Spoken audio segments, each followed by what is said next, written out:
नमस्कार रसिक प्रेक्षक हो, मी शंकर खांडेकर सादर करतो एक मराठी कथा. कथेचं नाव आहे इच्छा मरणाचा अर्ज. सोमवारचा दिवस होता. साधारणपणे 10 ते 11 वाजण्याची वेळ होती. तालुक्याचं तहसील कार्यालय, त्या ठिकाणी एक वृद्ध जोडपं आपल्या हातात एक अर्ज घेऊन आलं होतं आणि ते तहसीलदार साहेबांना भेटायची त्यांची विनंती होती. आणि ते तहसीलदार साहेबांना जाऊन भेटले आणि ते तहसीलदार साहेबांना तो अर्ज दिला. आणि त्यावेळेस तहसीलदार साहेबांनी त्यांना विचारलं, तुम्हाला कोण नातेवाईक आहेत का? मग तुम्ही असे का अर्ज करता?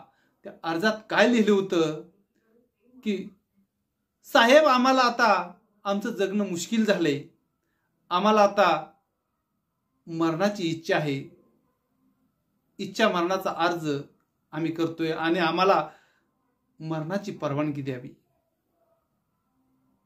आणि त्यावेळेस त्या जोडप्याचं नेमकी काय परिस्थिती आहे ती लक्षात आली. ती परिस्थिती अशी होती, वय वर्ष 79 असणारा तो म्हातारा आणि वय वर्ष 77 असणारी त्याची बायको जिचा हात फ्रॅक्चर झाला होता. अनेक व्याधीने त्रस्त असणारं हे जोडपं होतं. तो जिल्हा परिषदेच्या शाळेमध्ये शिक्षक होता. तो आता रिटायर झाला होता. अंग खूप थकलं होतं. 4 मुलं होती. 4ही मुलांना व्यवस्थित वाढवलं होतं. कोणत्याही प्रकारची त्यांना कमी नव्हती.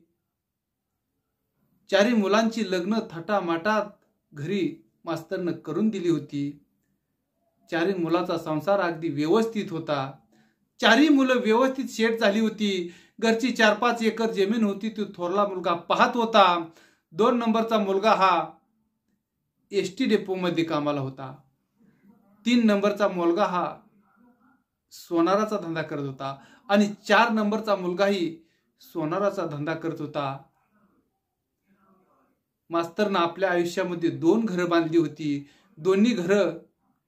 दोन्ही बंगल्यामध्ये हे 2-2 कुटुंब मुलांची राहत होती.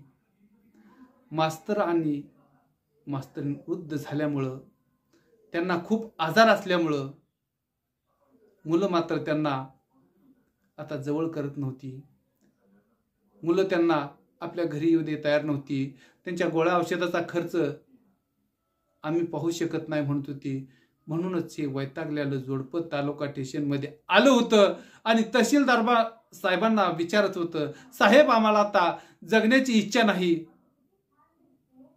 आम्हाला मरायचं आहे, त्यासाठी परवानगी द्या. मित्रांनो, या पद्धतीने जर अशी मुलं,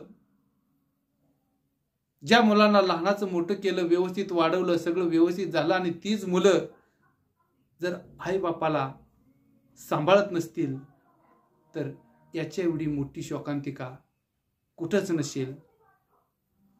आणि त्यांनी सांगितलं होतं, आमच्या मृत्यूनंतर आई बापाला छळलं म्हणून जे काय कायद्यात आहे त्या पद्धतीनं कायद्याची कारवाई आमच्या मुलावर करावी म्हणून हे जोडपं तहसीलदार कार्यालयात आलं होतं. मित्रांनो, तुम्हाला काय वाटतंय याच्याविषयी नक्कीच कमेंट करून सांगा. धन्यवाद.